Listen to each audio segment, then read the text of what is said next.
Welcome everyone to Monday Morning Morons for April 2nd, 2018. The so-called social justice movement is really the gift that just keeps on giving. Every week we talk about some remarkably stupid thing they've said or done, and yet the following week, there's always more. At this point, I'm just morbidly curious, how stupid can they really get? Anyway, let's get started, Bob.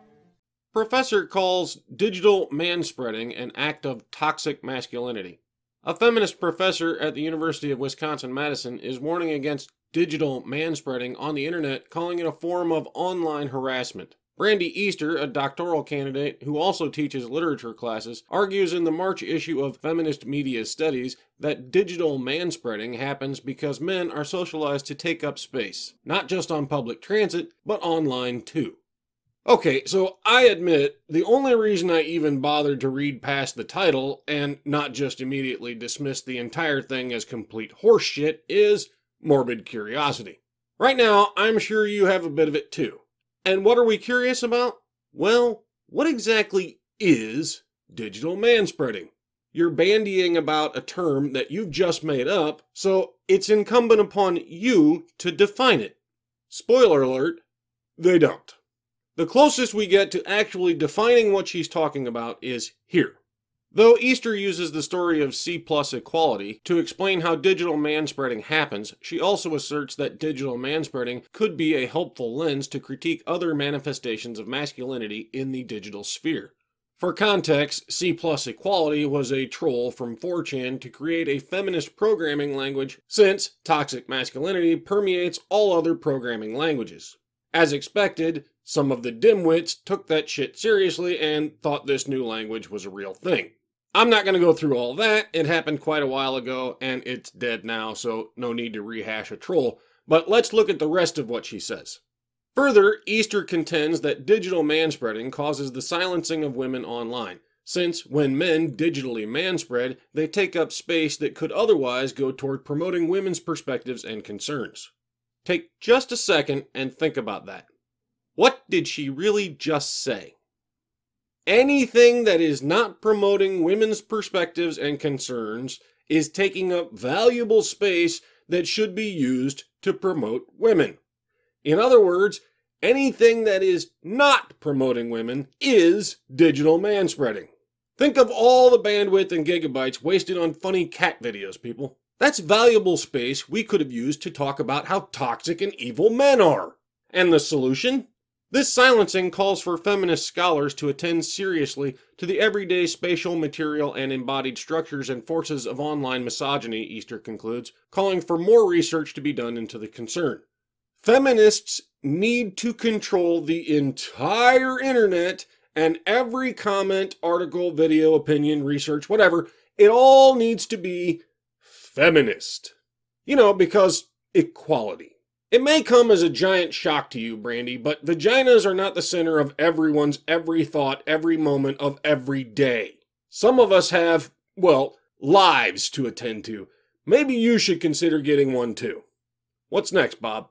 Professor calls for discrimination against white faculty applicants. A professor from the University of Southern California is calling for institutional discrimination against white faculty applicants at universities across the country, claiming that higher education needs to change its racial culture in order to achieve equity.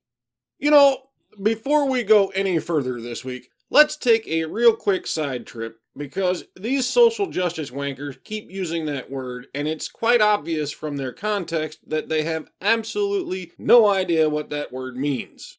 So let's help them out, huh? The quality of being fair and impartial. There.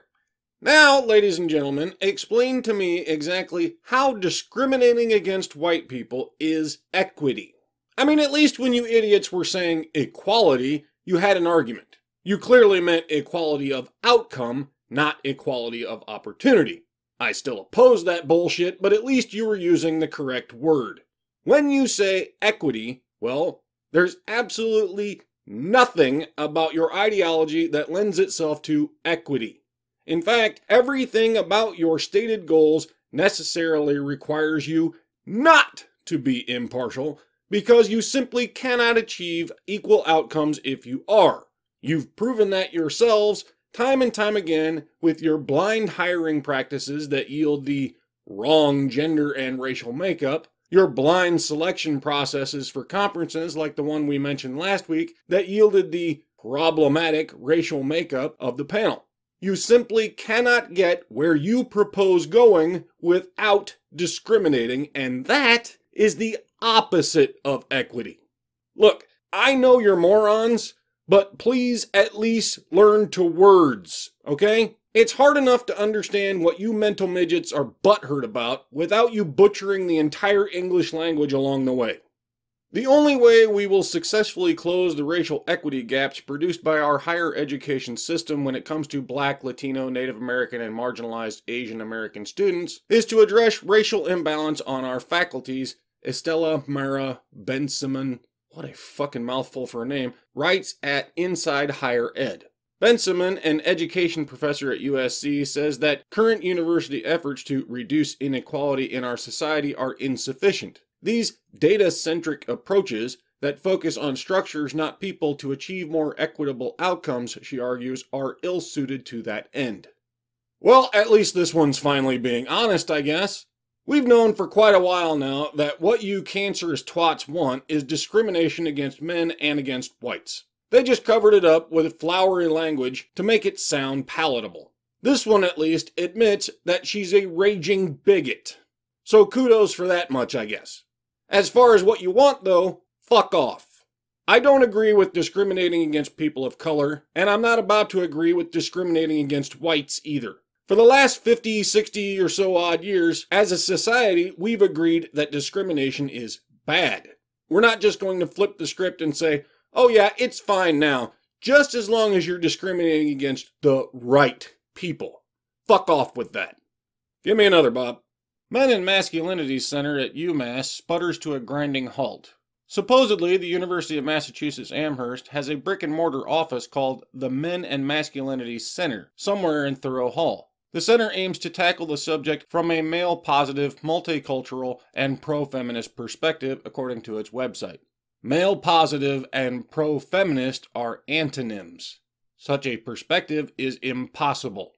Problem is, when you go to Thoreau and ask where the center is, a gal behind the counter might look at you and shrug and tell you it's moved. That's what happened to me recently after I set off on the UMass campus to find out just what a Men and Masculinity Center looks like. The author here goes on to describe how he kept looking for this place, but apparently no one knows where it is or who's running it anymore, so let's just skip on down and get to the point.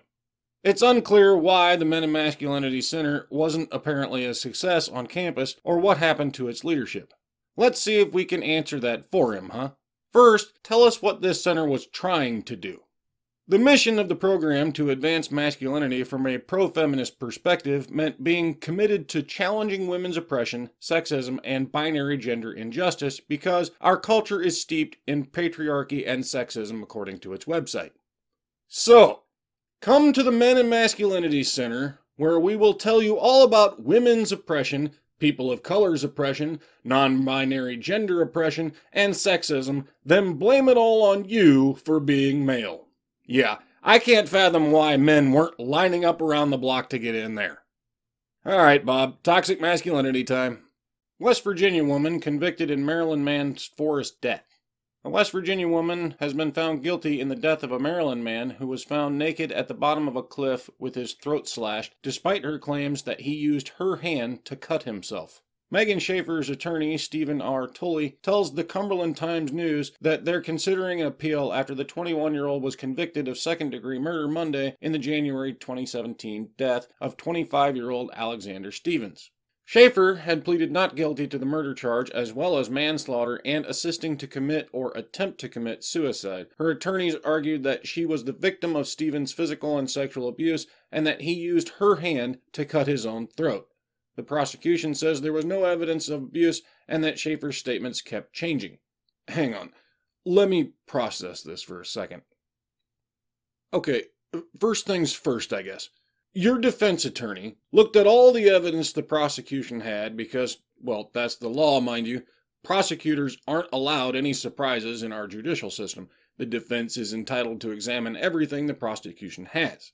So your attorney looked it all over and decided that the best chance for an acquittal was to say, yes, those are her fingerprints on the weapon, but he made her hold the knife.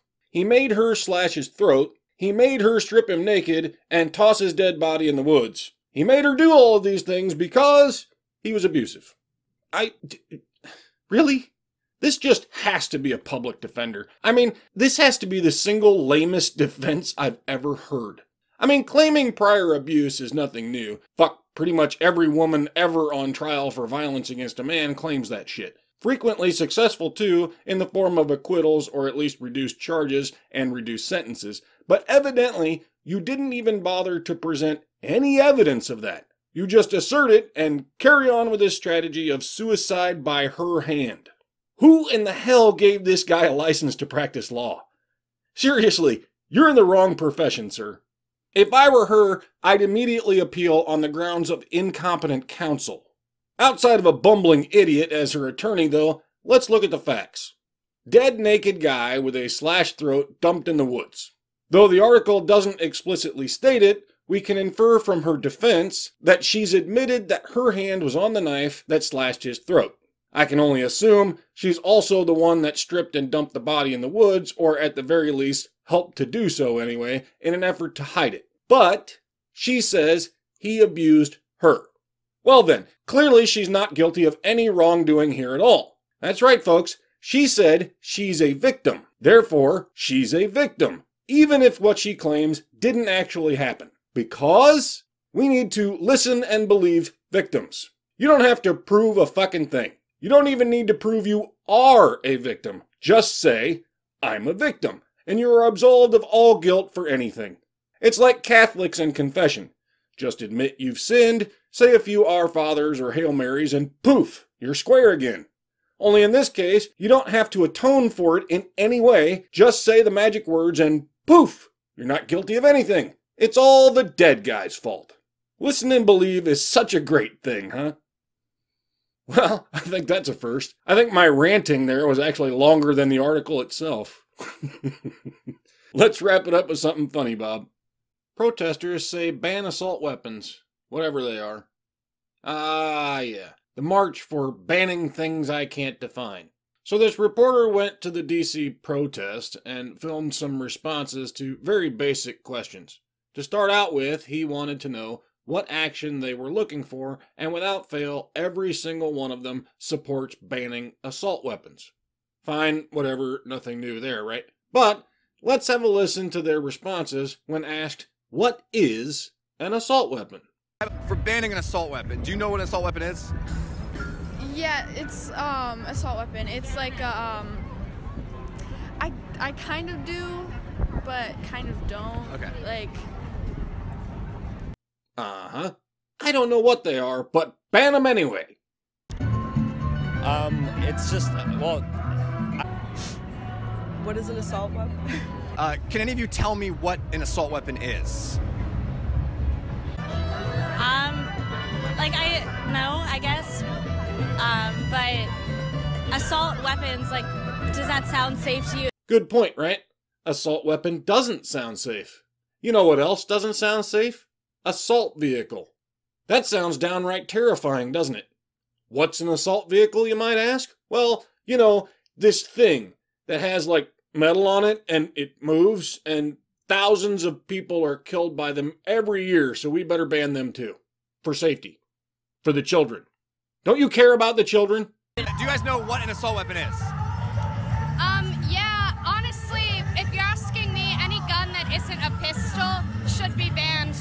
Interesting take. Do you by chance know the #1 type of weapon used in firearm-related deaths? I'm guessing you don't. The same amount of people die by assault weapons as do car crashes in a given year. No. Not even close. But thanks for playing Do I or Do I Not Know Anything About the Thing I'm Campaigning Against? Do you guys know what an assault weapon is, though? I mean, a phrase that comes to mind is like military-style weapon. Like this one? This is the Springfield 1861 model rifled musket. The #1 most common weapon on the American Civil War battlefield. In other words, a military-style weapon. Better ban that shit, huh? fucking thing killed tens of thousands of Americans. Very dangerous. What an assault weapon is? Yeah, it's an arm that, like a gun, for instance, that you can buy at a shop pretty easily. That is like can cause more deaths than like one, I guess. What? It's an arm that can cause more deaths than an arm? Jesus Christ. You guys can go watch the whole video for yourself if you like. Many of them go on to shit on the Second Amendment as well. I just wanted to show you the kind of people we're dealing with. These people want to ban something. They don't know what exactly, but fuck it. That's irrelevant. Ban the things. All the poorly defined things that I clearly don't know jack shit about. Yeah, those things. As for the girl who said assault weapons doesn't sound safe, well, yeah, honey, that was the point. That's why the left calls them that. To manufacture fear and outrage from gullible dipshits like you. Actual current-day military weapons are already banned from the general public. You can thank Reagan. When you're finished protesting imaginary shit, take a read through that. The stuff you keep saying we should ban already is. You're welcome. That's it for this week, folks. Remember the social justice mantra. Women are victims, men are oppressors, and feminism is just about equality. I'll see you all next time.